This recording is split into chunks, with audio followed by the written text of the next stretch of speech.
The board, after our last board meeting, took public comment from some of you folks. I see some familiar faces here. And we were told that subsequent to that, there would be some additional time that was requested of the board. And I know some of you have followed up since that board meeting by meeting with President Superintendent Stan Carrizosa as well. So we will, our plan is to adjourn on or before 6 this evening. And so we will allow for public comment up until about 6:40 if needed, or 6:45, and then we will leave the rest of the time for questions of the board and also for Superintendent President Carrizosa. With that, I'm going to read our standard public comment, Board Policy 2350. But having said that, any comments regarding to the specific to the agenda item will be made under information item 3 on the agenda. So with that, per Board Policy 2350, any person may address the board at this time, either on an agenda item or other matters of interest to the public that are within the subject matter jurisdiction of the board. A maximum of 5 minutes is allowed for each speaker, with a maximum of 15 minutes per item unless otherwise extended by the board. So with that, as I said, we'll just move on to information item 3, community concerns regarding COS faculty hiring procedures. And at this time, the board would entertain public comments from those of you who are here for that purpose. And we would also ask that each individual keep their remarks to 5 minutes if possible, and that would allow plenty of time for everyone who wants to speak. So with that, those who wish to speak may come up to the podium, and please state your name before you begin your comments. And thank you all for being here.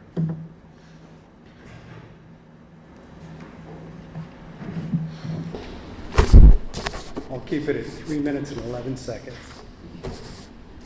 Nobody laughed? Wow, it's a tough crowd. Good evening, members of the board, Superintendent Carrizosa. Just wanted to review this year's COS men's finished first in conference, women finished second in conference. State Jedediah Scott finished 7th in the 100 backstroke and medaled. And did I give my name and address for the record? Charlie Norman. Pardon me? Charlie Norman. Norman, 3334 South Stevenson.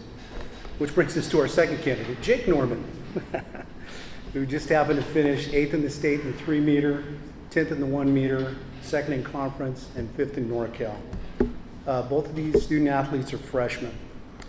Coach Myers and Coach Marceline have done outstanding jobs of the program. The dive coaches Deidre Alves and now Dustin Gregg continue a winning tradition of diving, instilling both a winning attitude coupled with integrity. We, the Norman family, have been involved with COS Aquatics for over 5 years with our oldest son, Nate, who swam 2 years and then served as an assistant coach for 2 years. All of our family, my wife, my oldest son, my daughter, and hopefully in 2018, Jake will all be COS alumni. I've had the privilege to serve COS on the adjunct faculty in the Fire Science Division both in the 1990s and the early 2000s. This is a great school, great academics, great athletics. I'm very proud to be part of this. I believe the keys to success in any program can largely be contributed to consistency and institutional memory. And the hiring of COS alumni sends a great message to our community and local labor market at large. I am in support of the coaching staff in the aquatics program and will continue to support both through the Alumni Foundation as well as voluntary time it meets. I want to thank all of you for your service to the community and your continued support of the COS Aquatics program. Thank you. Thank you, Mr. Norman.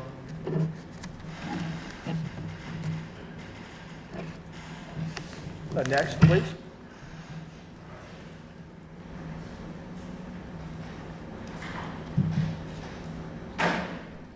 Good evening. My name is Seth Scholes. I am probably going to go over 5 minutes. I hope that is acceptable. If not, I can trade off with somebody else who can finish out my discussion. Thank you guys for establishing this meeting and in this venue on such short notice. We appreciate that, and we appreciate your time immensely. We have requested this special board meeting to discuss concerns we have regarding Mr. Marcelino and his dismissal from the aquatics program.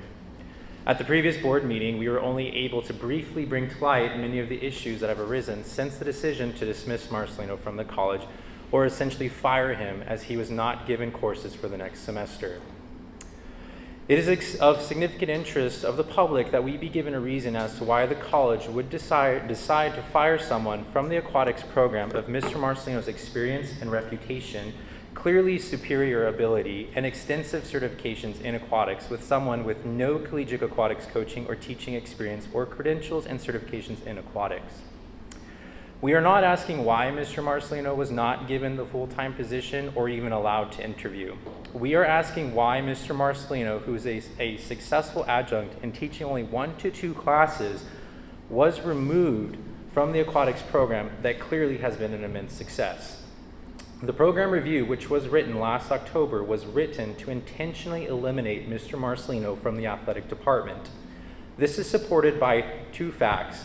1, that he was not offered other courses in the department for the next semester, and 2, he was not even considered when the program review was written. The program review could have been written to retain Mr. Marcelino in the aquatics program, considering the success of the program. A reasonable person would assess that the program review could have been written to allow Mr. Marcelino to stay in the aquatics program without interfering with the needs of the department to fill the yoga, Pilates, walk, jog, and mind-body wellness courses with a full-time faculty position. Considering aquatics was being taught by a successful instructor, it would be reasonable to assume that the program review would be written to take that into consideration. It does not make sense to remove a successful adjunct from aquatics only to hire a full-time instructor with no experience in collegiate coaching or teaching of aquatics. Furthermore, Mr. Carasoza stated that when Ms. Briano, who is the new replacement for Kyler, when her responsibilities of the aquatics program takes effect in the spring with the beginning of the swim season, another adjunct will then need to be hired to compensate for the classes that she will not be able to teach due to the demands of the aquatics program. So essentially, you are firing a successful adjunct for a full-time instructor to then only have to hire another adjunct. This simply does not make sense.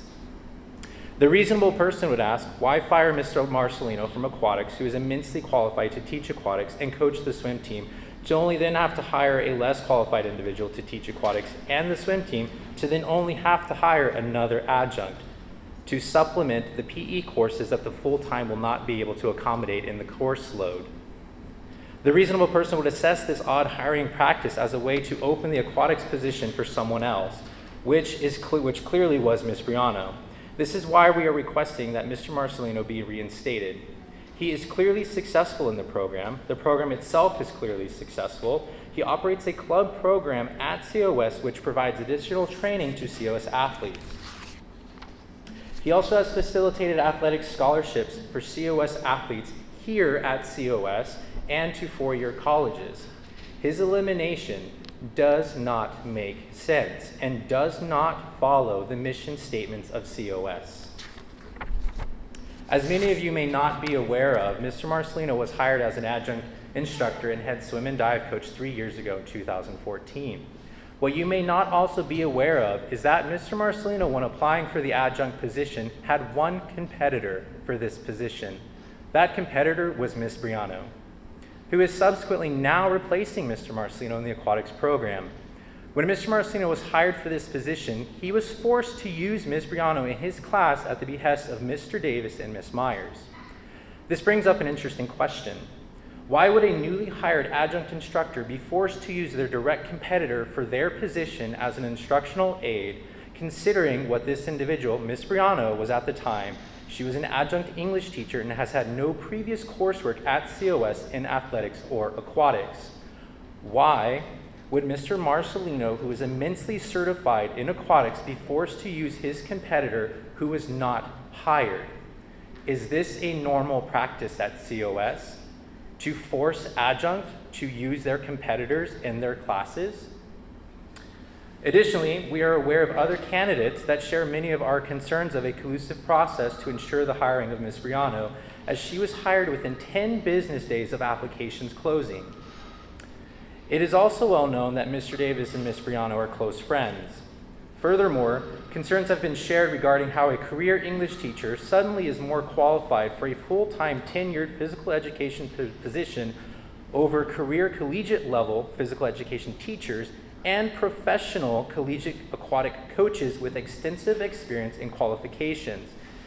It has been explained by Mr. Carasoza that the standard hiring timeline from the date of applications closing is 3 to 4 weeks.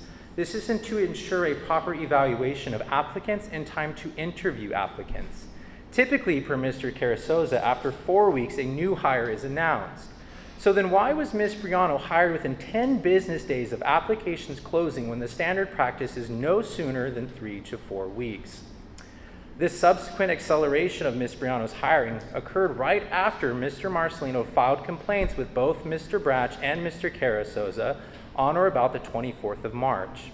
It was announced by the 28th of March, which is 2 business days after the complaint was filed, that Ms. Briano's hiring was announced. Furthermore, Ms. Briano was hired as an adjunct English teacher in 2014 at COS.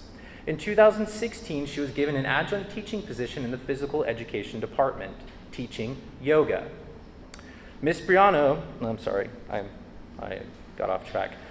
We are aware of several adjuncts in the department who were not offered this yoga position or even approached to teach this class. Interestingly, it was shared that Mr. Marcelino lacked the necessary experience of teaching yoga at the college level as a disqualifying factor in his application. However, Ms. Briano was not disqualified for her lack of teaching aquatics at the collegiate level. Not failing to mention that other candidates that we are aware of have shared that they are significantly more experienced in applicable coursework and aquatics at the collegiate level and were not also given interviews. We are aware of the policies that COS uses in hiring process, as we discussed this at length with Mr. Carasoza in our meeting. We are very pleased that COS and Mr. Carasoza have implemented and used policies that are mandated by the state to ensure a proper hiring practice. However, we have become aware that the policies were not followed. They may have not been followed solely to hire Ms. Briano, but they were not followed in entirety to ensure due process and a fair and equal application process for all applicants. We know Mr. Marcelino was intentionally obstructed and misled to be unfairly denied his due process at fair treatment and equal opportunity. We know that Mr. Marcelino was intentionally obstructed and intentionally misled regarding minimum qualifications and his request to go through equivalency, which is supported by subsection 87359 in the Education Code and the Minimum Qualification Handbook of the Chancellor's Office, and further supported by COS Board Policy 7211 and also in the joint agreement between COS and the Academic Senate. We are also aware that COS Human Resources advised the department that Mr. Marcelino should have been put through equivalency. We are further aware that the Dean of Athletics and the department chair both were advised by Mr. Marcelino through email that he wished to go through equivalency. However, they misled and obstructed his request for equivalency by advising that he met the minimum qualifications and that he did not require equivalency, which their statements violate the joint agreement between COS and the Academic Senate, as the Academic Senate is the authority on equivalency or questions regarding equivalency. We are also aware that the college violated several federal laws when stating that gender was a qualification for this position. The college does have a responsibility to ensure diversity. However, gender, as you may know, can only be used as an occupational qualification when there is a bona fide gender requirement. For example, female facility supervision, which is stated under Title 29 of the Labor Code, subsection 1604.2, which covers guidelines on discriminations because of sex. This was not a requirement, nor ever mentioned in any application or job description or in the program review for the full-time position, and therefore should not be a factor in the hiring process, but it was. Additionally, we are fully aware of the level of retaliation that was sustained by both Mr. Marcelino and the students that sought to petition and protest the college's poor and unethical decision. We know that students' petitions were taken from them by the department chair and thrown away. We further know of her continued harassment of students in direct retaliation of their expression of their constitutionally protected rights. We will not tolerate intimidation of students we will not tolerate intimidation of students and this college's inaction on this matter. You may want to know that even after students filed complaints with the Dean of Student Services, Ms. Myers met with students on April 28th and issued veiled threats if students continue to protest or fail to comply. We are also aware of the threats and attempts to blacklist Mr. Marcelino and ruin his reputation at this college and his public reputation, further damaging his chances of securing a position at other colleges. Students have come to us and shared that they are afraid of speaking out and fearful that their education will be threatened and obstructed in the way the college has assaulted Mr. Marcelino. We are not afraid. We will fight to protect the rights of students and all parties. These violations will not go unchecked. Ultimately, we seek peaceful resolution in this matter by having Mr. Marcelino reinstated in the aquatics program as a full-time aquatics instructor and to be allowed to continue teaching all of the aquatics courses without additional retaliation. We further demand formal and public apologies to both Mr. Marcelino and to the students that have suffered at the hands of Ms. Myers and Mr. Davis. No student or adjunct should ever be retaliated against for expressing concerns and expressing their constitutionally protected rights. This violation will not be tolerated nor be allowed to be dismissed as it was when students first complained. Thank you. Thank you, Mr. Scholes. Anyone else this time?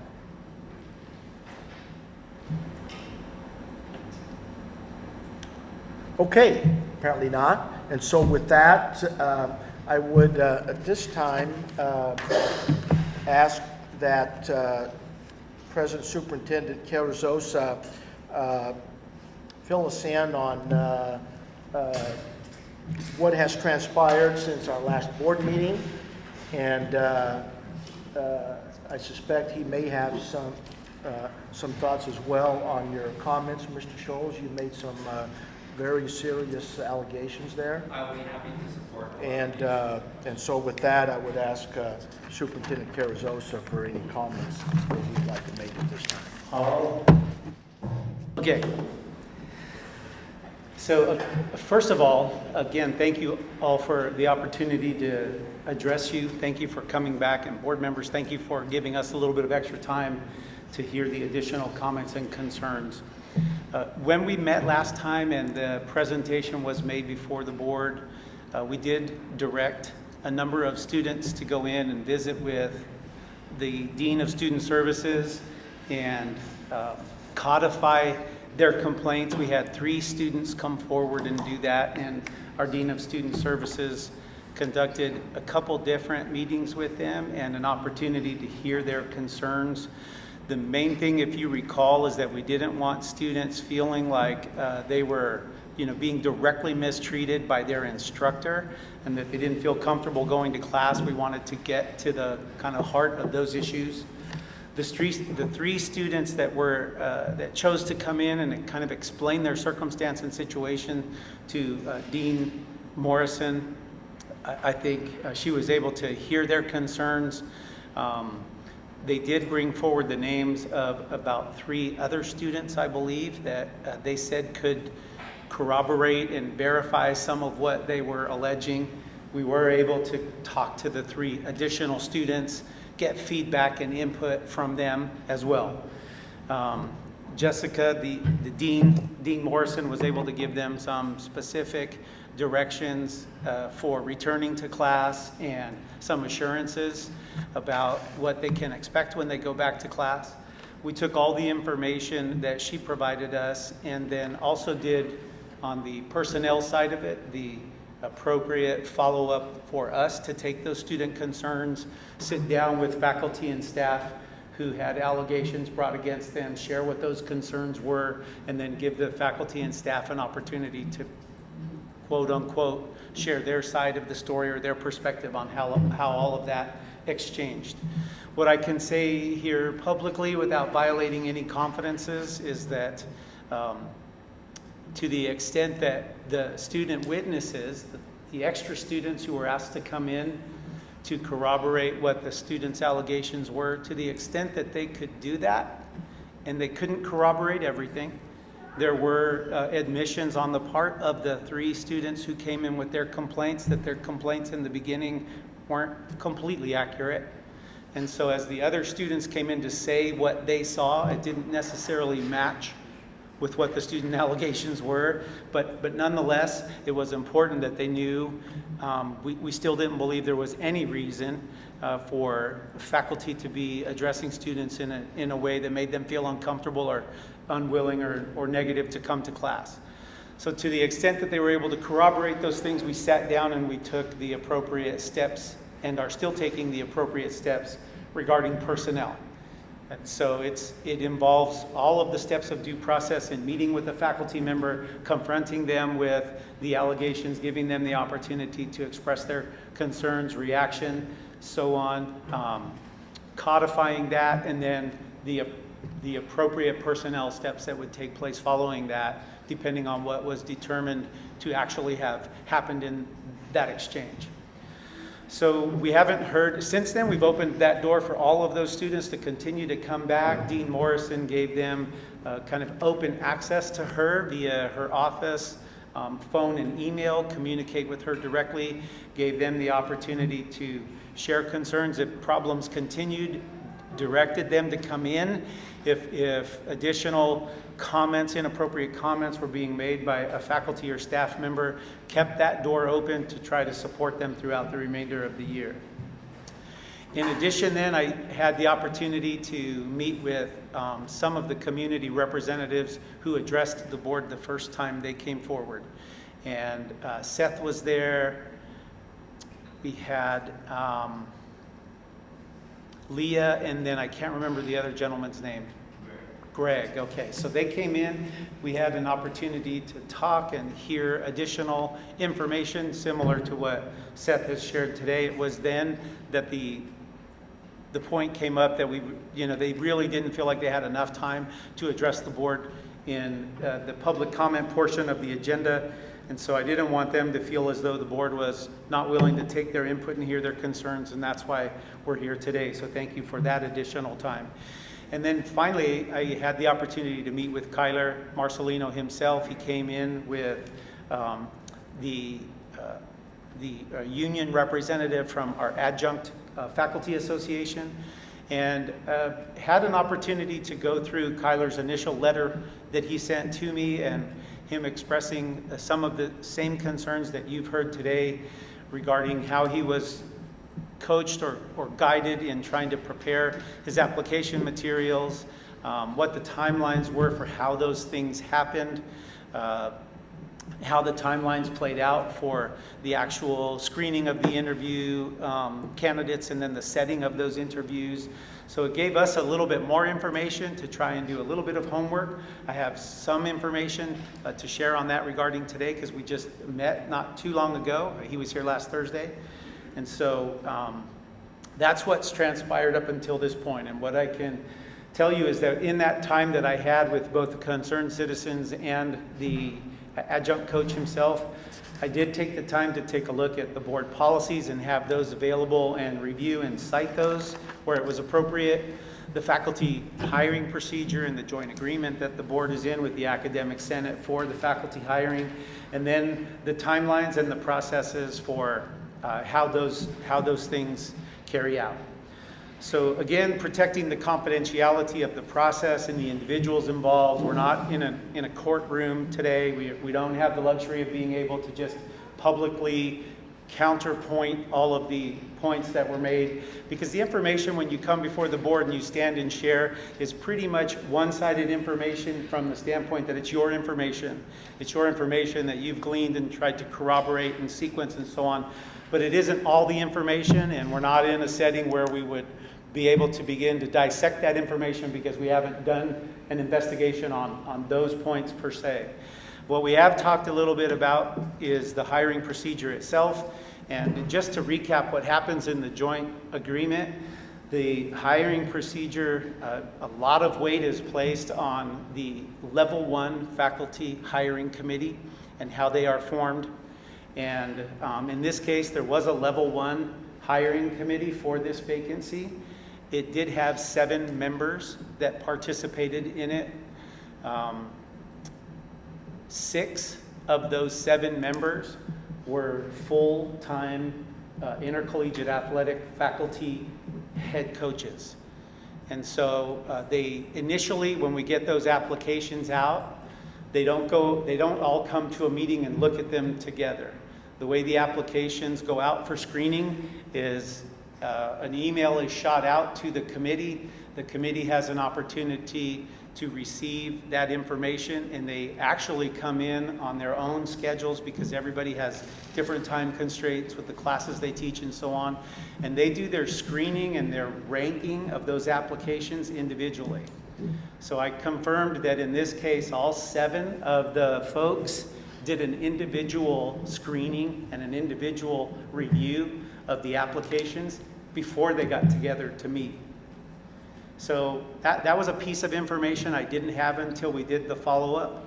I think that's a normal protocol. It does 2 things. It gives the flexibility to that screening committee to be able to come in and look at the applications when their time permits. It also gives them the opportunity to look independently and not necessarily have the influence of a group discussion going on at any one point. So they all get their own individual opportunity to be able to do those screenings. They do come together when they're done, and they did. In this case, they met, compared notes, and at that level 1 hiring committee point, in our faculty hiring procedure and our board policy, that's the point at which a determination may be made for a candidate to be considered for equivalency. It isn't, and this is what I shared with Kyler when he and I had the opportunity to meet, there isn't 2 different kinds of application processes that either I apply to come in as a regular candidate or I apply to come in under equivalency. You don't apply one way or another. You simply complete the best possible application you can and you submit it. And so the equivalency process here is initiated by whether or not that level 1 hiring committee is reading through a series of applications, and enough of the people on that committee see an application that they believe has enough information and enough experience and is close enough to be considered minimally qualified to have that reviewed by the equivalency committee, and that level 1 committee contacts the equivalency committee.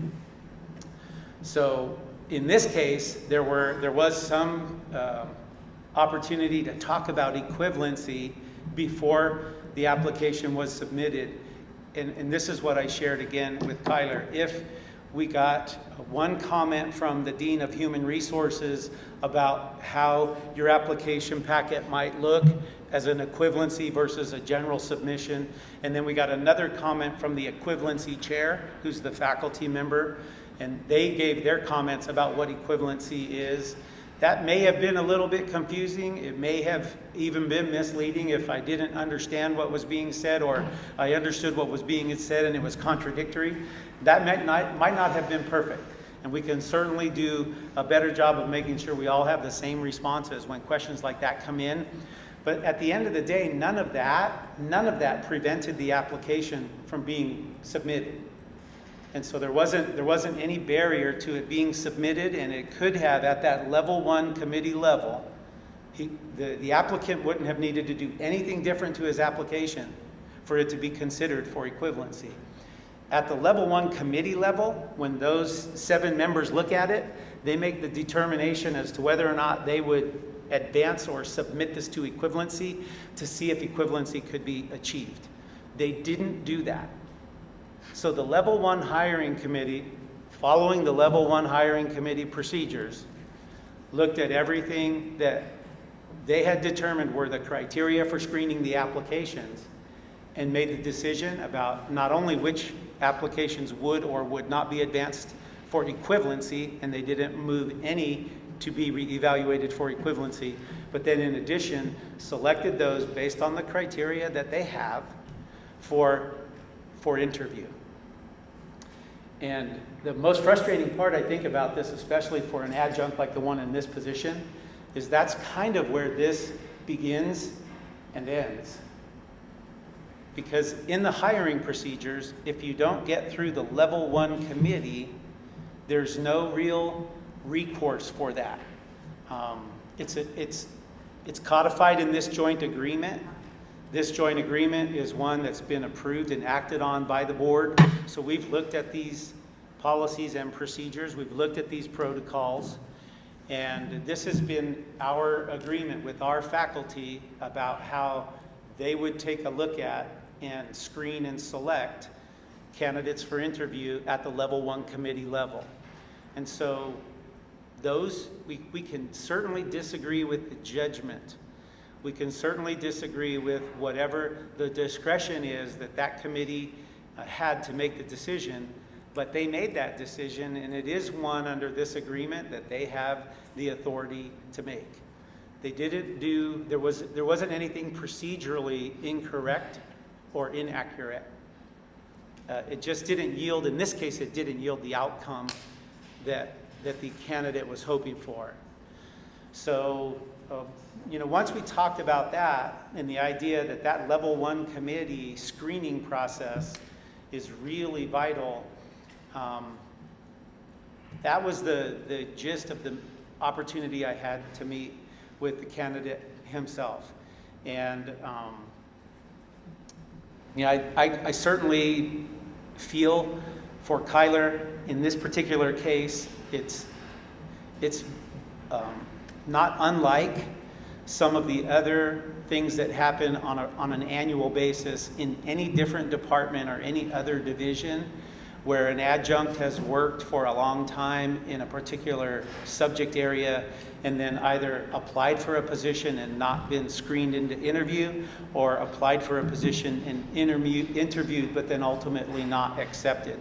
So we do wrestle every year with this difference between adjunct feeling like I'm qualified to teach some of these classes and I'm qualified to do this in an adjunct capacity, but I'm not qualified to do it, or I'm not being selected to do it in a full-time capacity.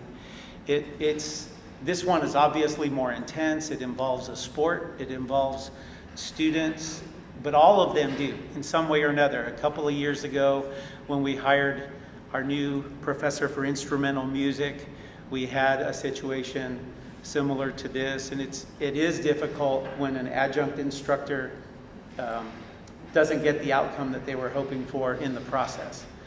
So with regard to the faculty hiring procedures and the processes, once the level 1 committee is done with that selection, the first round of interviews are carried out, and then they have a process which under this agreement they get to establish, and that process develops the finalists that will be sent forward for a final interview with the superintendent president. And in this case, that happened, and those finalists came forward.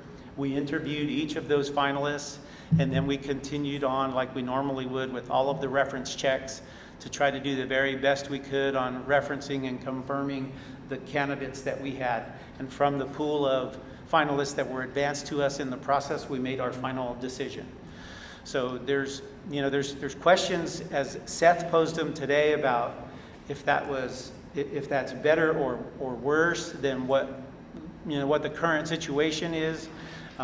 We're not here today to talk at all about the merits of any other candidate or anyone else, including our candidate here and those that we are, and the students that are involved and the other faculty and staff that are involved.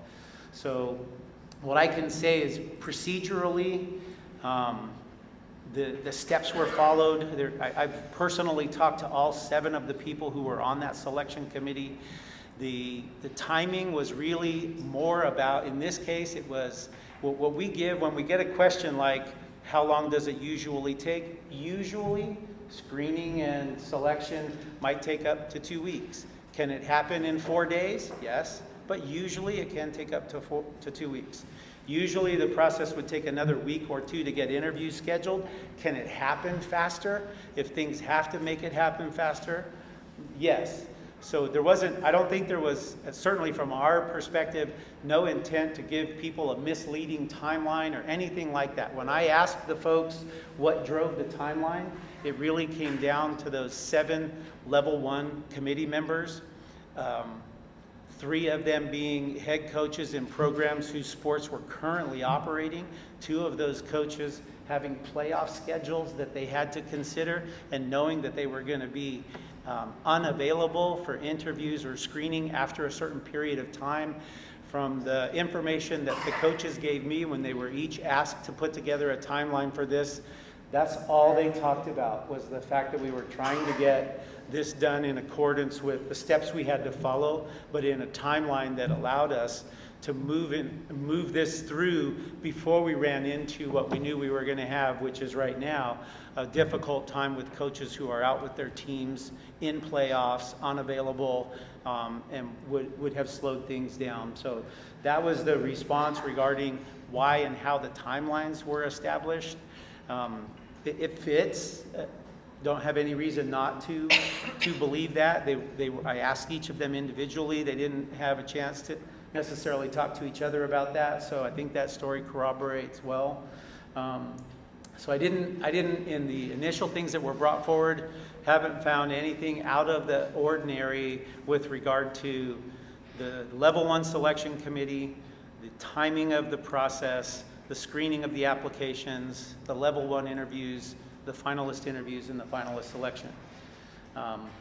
So there's, obviously a lot of disappointment, and I know that the process can be frustrating, but that's where it stands now. And in our assessment of the joint hiring agreement and equivalency versus non-equivalency, again, while there may have been some confusion in the beginning, there wasn't anything that the application would or could have done differently, nor would there have been any reason to submit anything additional or different. The application made it into the process as it was, and then was treated that way throughout the process. Okay. Thank you, Stan. I realize that every hiring process and can become a very emotional issue. It's one of the processes at the college that, quite frankly, I haven't seen up close, and I don't think any other of the board members have. But in a process or in this process where we hire a lot of adjunct and full-time faculty, unfortunately, in every case, there's only one that survives the process and is selected for the job. So I can certainly understand the issue and how emotional it can be. At this time, I would open it up to the other board members and ask if they would have any comments or additional questions of Stan that they care to make. Are you aware that we do not, as a board, get involved in hiring faculty or staff? The only person that we hire is the president and superintendent, and we don't get involved in hiring faculty members. I mean, it's not something that we do. Now, we will implement and make sure procedures and policy is followed. Ken, he wants to ask a question, is that right? Well, I mean, I didn't set this meeting up to have a Discord or a back and forth. I set it up as a regular board meeting, and so we had that opportunity. So anybody else have any questions or comments that from the board side that they care to make at this time? I would like to respond to Mr. Harris. And I know that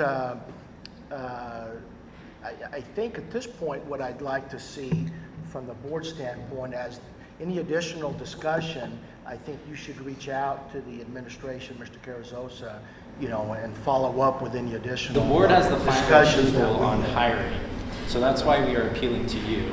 As board members, you guys have the final approval per your own policies on hiring. That is why a personnel report is issued to you and you vote on the personnel report on passing it. That is your purview as board members.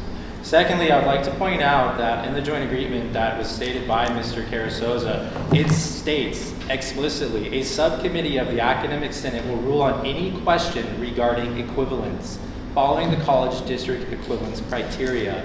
The Academic Senate did not rule on equivalence, and the person in the level 1 hiring committee who decides to advance applications to the Academic Senate subcommittee is the department chair, who is Ms. Myers, who has been harassing and assaulting students. If you will not take this matter seriously, we will advance our complaint to the Tulare Grand Jury, which we will do so. We don't feel like you're taking this matter seriously. We are so- taking it seriously, and I would ask you to further contact Mr. Carrizosa and follow up with that. At this point, and any other board member can speak for themselves, we don't have any sufficient information, or we're at the point that the board would get involved in overruling a hire. That simply probably has never happened at this college. It certainly hasn't happened while I've been on the board. This is the first issue of this nature that's come before the board. So do we take it seriously? Absolutely. And I know that the administration will take it very seriously, and so that's what we're asking them to do. Yeah, well, I'm gonna make a few final comments, because I do believe, as board members, we took the time to be here because we do see that this is an issue in the community, and we've been approached and we've been talked to about it. But as board members, you could see where if we got involved in the issues in terms of procedures and hiring at the college level, as board members, there would be also repercussions for that would be huge. So we're following policy, and obviously here today, we can't change a decision or override. You are following policy, yes, but the hiring level, the hiring 1 level committee is not following policy, and that's been clearly outlined multiple times by Mr. Marcelino with our meeting with Mr. Carrizosa, at the prior board meeting with his comments, and here today we've outlined that yes, you may be following policy, but at the level 1 committee, the policies were not followed. Yeah, we don't subscribe to that being true, Seth, but maybe a grand jury environment is the right environment with the legal analysis to be able to sit down and explain. Because what you just cited, let's just take the one example you cited. That subcommittee of the Academic Senate is the equivalency committee. Yes, and that's Greg Turner, and we've spoken to Greg Turner. Right, so, but you just made the comment that the Academic Senate didn't rule on that their committee didn't rule on that. The subcommittee is the equivalency committee, and then of course that level 1 hiring committee would be the level 1 committee that would move an application to equivalency. We know that folks were talked to and asked questions, but it still would come down to a level 1 committee making that decision to move that application forward. And I think that's where the board sits now. This is a legally binding agreement, and so for them to take action to overrule a decision that was achieved through the procedures in this agreement would expose them then to the Academic Senate, challenging them for not upholding their commitment to this legal agreement. And so that's the reason I think you're hearing the board say they're not going to take any different action. There isn't going to be action by the board to reinstate or rescind. So now what we're looking at is how can we best move forward? I know we have at least one additional communication now that our adjunct has submitted with us, and we'll work through that process. I think it was Kyler the other day who had talked to me about another document that's forthcoming from him. When we get those documents with things that may allege some of these other things that you're talking about now, that the division chair didn't act in a certain way, the faculty didn't act in a certain way, the dean didn't act in a certain way, we will continue, as those are written down and clearly stated, we're going to continue to respond to those and according to Kyler, he has that information forthcoming. Okay, thank you, Stan. Well, I'd like to thank everyone that took time to be here today. Once again, I appreciate the concern and the issue involved. And unless there's any other comments by the board, I will adjourn the meeting.